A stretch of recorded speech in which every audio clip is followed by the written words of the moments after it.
صحیح بخاری حدیث نمبر 231۔ میں نے اس کپڑے کے متعلق جس میں جنابت ناپاکی کا اثر ہو گیا ہو سلیمان بن یسار سے سنا۔ وہ کہتے تھے کہ عائشہ رضی اللہ تعالی عنہ نے فرمایا کہ میں رسول اللہ صلی اللہ علیہ وسلم کے کپڑے سے منی کو دھو ڈالتی تھی، پھر آپ صلی اللہ علیہ وسلم نماز کے لیے باہر نکلتے اور دھونے کا نشان یعنی پانی کے دھبے کپڑے میں ہوتے۔ صحیح بخاری حدیث نمبر 232۔ وہ رسول اللہ صلی اللہ علیہ وسلم کے کپڑے سے منی کو دھو ڈالتی تھیں۔ وہ فرماتی ہیں کہ پھر کبھی میں ایک دھبا یا کئی دھبے دیکھتی تھی۔ صحیح بخاری حدیث نمبر 233۔ کچھ لوگ عقل یا عرینا قبیلوں کے مدینہ میں آئے اور بیمار ہو گئے۔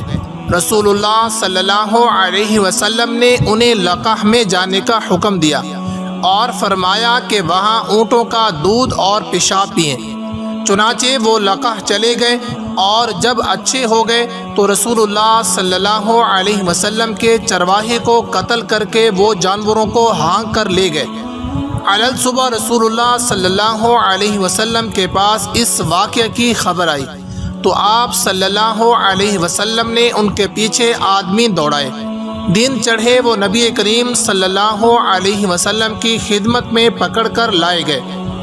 آپ صلی اللہ علیہ وسلم کے حکم کے مطابق ان کے ہاتھ پاؤں کاٹ دیے گئے اور آنکھوں میں گرم سلاخیں پھیر دی گئی اور مدینہ کی پتھریلی زمین میں ڈال دیے گئے۔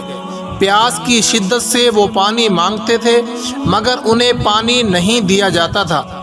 ابو قلابہ نے ان کے جرم کی سنگینی ظاہر کرتے ہوئے کہا کہ ان لوگوں نے چوری کی اور چرواہوں کو قتل کیا اور آخر ایمان سے پھر گئے اور اللہ اور اس کے رسول صلی اللہ علیہ وسلم سے جنگ کی۔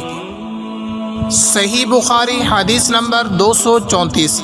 رسول اللہ صلی اللہ علیہ وسلم مسجد کی تعمیر سے پہلے نماز بکریوں کے باڑے میں پڑھ لیا کرتے تھے۔ معلوم ہوا کہ بکریوں وغیرہ کے باڑے میں بوقت ضرورت نماز پڑھی جا سکتی ہے۔ صحیح بخاری حدیث نمبر 235۔ رسول اللہ صلی اللہ علیہ وسلم سے چوہے کے بارے میں پوچھا گیا جو گھی میں گر گیا تھا۔